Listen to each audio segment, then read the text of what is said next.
My husband stood up so fast, his chair scraped the floor, jabbed his finger at me, and said, "Apologize to my sister right now, or pack your things and go." Nobody at that table breathed. His mother looked at me like I was something she'd scraped off her shoe. His sister buried her face in her hands and sobbed like I'd shattered her into pieces. They all thought they knew how this would end. I'd cave. I always did. I'd mumble an apology I didn't mean, swallow the humiliation, and we'd all pretend it never happened, the way we had 100 times before. Except this time, I didn't move. I didn't apologize. I stood up slowly, walked around that table, and crouched down next to the woman crying those perfect theatrical tears. I leaned in close enough that only she could hear me, and I said 6 words. 6 words that dried her tears up instantly, like someone had shut off a faucet. My husband's face went the color of the tablecloth, because those 6 words meant I knew the thing his family had spent 3 months making sure I'd never find out. And by the time that dinner ended, none of their lives would look the same again. Here's how it started. My name is Claire, and I never thought I'd be the villain in my own marriage. For 9 years, I'd been the wife who kept the peace. I taught 8th grade science at a public school 40 minutes outside Columbus, the kind of job where you go in exhausted and come out more exhausted, but you do it anyway because some kid needs you to. I liked my life small and steady, grading papers at the kitchen table, Sunday grocery runs, the dog snoring under my feet while I planned lessons on photosynthesis. I met my husband, Mark, at a mutual friend's engagement party when I was 29. He made me laugh so hard I spilled wine on a stranger's shoes, and I decided right then I wanted to know him better. He was steady, in a good way, or so I believed. He remembered which coffee order was mine, he noticed when I was quiet and asked why. We got married 18 months later in a backyard with string lights and folding chairs, and for a long time it felt like I'd built something real. The one crack in that foundation had a name, Vanessa, Mark's younger sister. She'd never liked me, not really, not from the first Thanksgiving where she asked me, in front of everyone, if I was sure teaching was really a career or more of a hobby. Mark laughed it off. "That's just Vanessa," he said. "She warms up eventually." She never did. She borrowed things and never returned them. Money, casserole dishes, my patience. She criticized my house, my haircut, my cooking, always with a smile so sweet you'd think you imagined the insult. Once, at a barbecue, she told me point blank that Mark could have done better. I laughed like it didn't land. It landed. I let it go. Every time. Because Mark loved his sister fiercely, and I told myself that loving someone means tolerating the people who come with them. I called it keeping the peace. Looking back, I think I was just quietly disappearing, one apology at a time, and none of us noticed until the night everything finally broke open. 3 months before that dinner, something in Vanessa shifted. She started showing up at our house unannounced, not for visits, but for ambushes. She'd let herself in with the spare key Mark had given her for emergencies, and be sitting on our couch when I got home from school, scrolling her phone like she owned the place. "Oh, don't mind me, just waiting for Mark." Except Mark wouldn't be home until another 2 hours. She'd sit there anyway, asking questions that felt less like curiosity and more like reconnaissance. "Does Mark still tell you everything?" she asked me one Tuesday, stirring the tea I hadn't offered her. I laughed and said, "Of course, why wouldn't he?" She just shrugged. "No reason, just wondering how close you two really are these days." I didn't understand the question then. I understand it now. She was testing how much I knew. The fights started small and then didn't stay small. 2 weeks before that dinner, Vanessa accused me of humiliating her at a family barbecue because I'd corrected her when she told my own coworkers I taught middle school art. I taught science. I corrected her, gently, in passing. That was the whole crime. She cried about it for a week, called Mark sobbing, told him I'd embarrassed her on purpose in front of people who matter. When I explained what actually happened, Mark's response wasn't relief, it was irritation at me. "Just apologize," he said, "for peace. It's not that hard, Claire." "For what?" I asked. "For correcting a fact?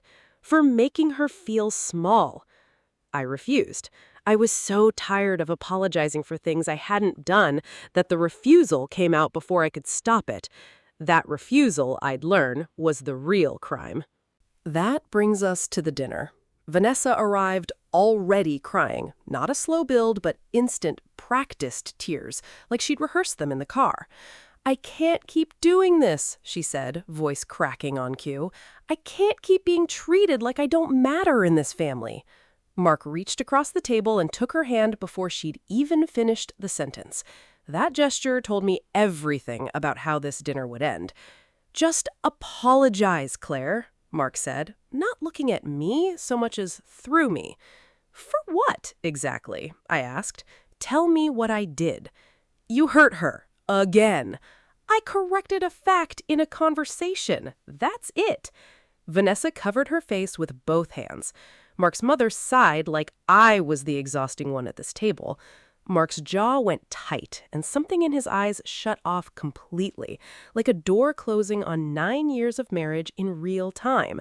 Then he stood, slammed his hand on the table, and said the words that ended everything. "Apologize to my sister right now, or pack your things and go." Silence swallowed the room. I looked around that table. His mother, his father, his sister's fake tears, and understood with total clarity that not one person there was going to defend me. They had already decided, long before dinner started, exactly who the villain was.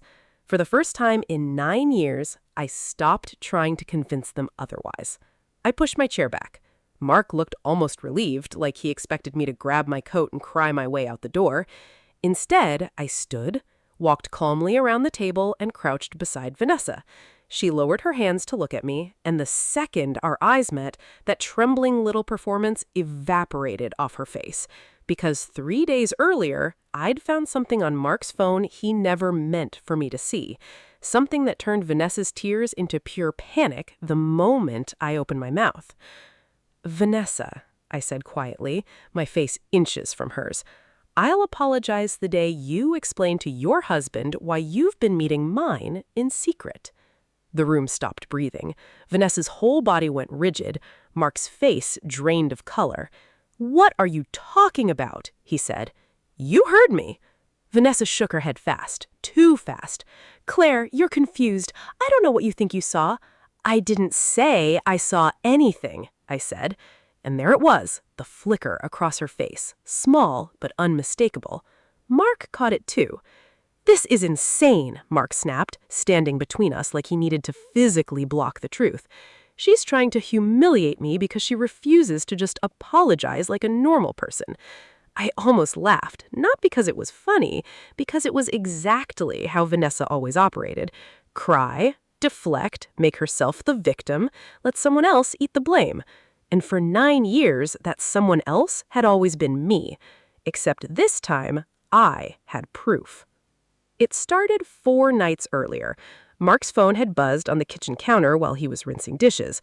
I wasn't snooping. I glanced down out of habit, the way you do when a phone lights up 6 inches from your hand. A text from Vanessa. "You can't keep doing this. She's starting to notice." Then a seconds later, "Text me when she's out of the house." My stomach dropped. When Mark came back and grabbed his phone, I asked who'd texted. "Vanessa," he said. "Why does she want to know when I'm gone?" I asked. He smiled, too easily. "Probably wants to talk about Mom without you around. You know how things have been." It was a terrible answer. I pretended to believe it anyway. The next morning, I checked our shared calendar. Coffee meetings I'd never heard about, lunches with no names attached, an errand block every Thursday at 2 p.m., same time, 3 weeks running.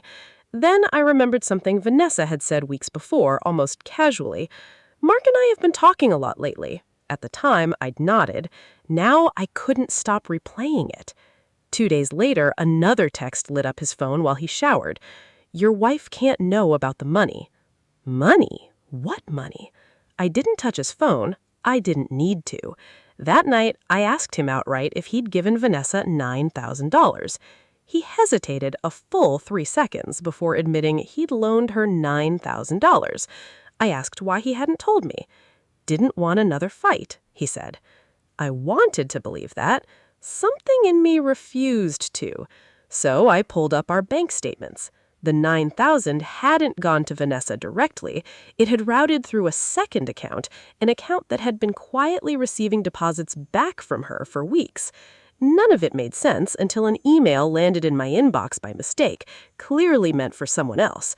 A forwarded thread between Vanessa and her husband, Ethan. I read every line.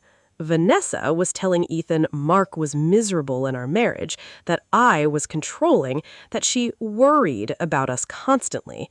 Then one sentence made my hands go cold. If Claire finally leaves him, Mark will understand who's actually always been there for him. I read it 3 times. Vanessa wasn't defending her brother. She was clearing a path. I kept digging, and the picture got worse. The money wasn't a loan to help Vanessa at all. She'd been steering Mark to invest in a small business, Ethan's business. Mark had already wired nearly $22,000 into it, money I'd never known left our account. Every strange text, every secretive lunch, every "you can't tell Claire" suddenly clicked into place. Vanessa wasn't just causing drama. She was quietly moving money and turning 2 marriages against each other, and I was the only one who didn't yet know I was a pawn in it. I saved everything, the messages, the transfers, the email, not because I wanted revenge, because I knew if I confronted her without proof, she'd twist it and I'd end up apologizing for her lies. Which is exactly what almost happened, until I decided that dinner was the night it would stop. "You're lying," Vanessa said, rising from her chair, voice cracking on command. I looked at her, calm. "No, and I haven't told them the worst part yet." Mark's face went white. "What else is there?" I reached into my bag and pulled out my phone. "Enough," I said, "to show you weren't the only person she's been lying to." That's when the front door opened. Ethan walked in without knocking, the way you do when you still think you're welcome somewhere. He looked at Vanessa, then at Mark, then finally at me, like I was the only steady thing in the room. "How long," he said quietly, "have you 2 been hiding this from me?" Nobody answered. Vanessa looked at Mark like he might save her. He couldn't even look back. "Vanessa," Ethan said, sharper now. "Answer me." "I can explain," she whispered. "You told me Claire was ruining Mark's marriage," Ethan said. "You told me he was miserable." I shook my head. She wasn't protecting anyone. She was managing you both. Mark turned to me, something desperate creeping into his voice. "Claire, please, let's talk about this privately." Privately, I almost laughed. 20 minutes ago, he'd stood over that table and told me to pack my things. Now that the room was turning on him instead of me, suddenly he wanted a closed door. I set my phone on the table, screen up. It's all here. The texts, the transfers, the dates. Mark stared at the screen like it might rearrange itself if he looked hard enough. Ethan picked it up first. He scrolled. His jaw worked. Then he looked at Vanessa. "You told me the $9,000 was for your car. You told me the rest was savings." Vanessa said nothing. "It wasn't. Any of it." Ethan turned to Mark. "And you knew where your money was actually going?" "I thought it was an investment," Mark said. "An investment in what?" Mark didn't answer, so I did. "In Ethan's business. Vanessa convinced him to wire money into it without telling either of you where it came from or where it was going." Ethan's face hardened into something I didn't recognize. Vanessa finally snapped. "I was trying to hold this family together." "By lying to all 3 of us," I said. Mark rubbed his forehead like a man waking up from something. "I should have told you," he admitted, not looking at me. "That's not the only thing you should have told me," I said. His eyes dropped to the floor, and that was the moment I understood our marriage hadn't been broken by Vanessa's scheming. It had been broken by Mark choosing, over and over, to let her get away with it. Ethan left with my phone's photos saved to his own, telling Vanessa he needed time to figure out if their marriage could survive this. Vanessa made one last attempt to flip the room, voice climbing. "She's been planning this. She wants to destroy us." "No," I said, standing to leave. "I just stopped covering for it." Mark followed me into the hallway. "Claire, wait. I made a mistake." "You made several." "I love you." That one landed harder than I expected. Hearing it and realizing I still believed him, and understanding that believing him didn't matter anymore. Love without honesty is just a really convincing excuse. "Come home," he said. "Please." I looked past him at our living room, the photo from our backyard wedding still sitting on the shelf, string lights folded up in a closet somewhere. None of it felt like mine anymore. "You told me to leave," I said. "You weren't confused about what you were saying." He looked away. "I made you choose between you and my sister." "No," I said. "You chose. You just don't like watching what it cost you." The next morning, I called a lawyer. I didn't touch our joint accounts out of spite. I didn't post a single word online. I just protected what was left of myself and let the truth do the rest of the work. Within weeks, the financial records spoke for themselves. Vanessa's story collapsed under its own weight, and Ethan filed for divorce before the month was out. Somewhere along the way, a third marriage, one belonging to Ethan's business partner tangled up in the same web of quiet transfers, came apart too. 3 marriages unraveled by the same set of secrets. Mine was the one I never saw coming. Mark asked for another chance more times than I could count. Therapy, he said, a fresh start. Eventually, I agreed to meet him once at a small coffee shop near my school. I wish I could take that night back. You can't. "I never should have told you to leave." "No, you shouldn't have." He looked up at me, something almost hopeful in his face. "Then what actually ended us?" I thought about it for longer than he probably expected. "I think the ultimatum didn't end us," I said finally.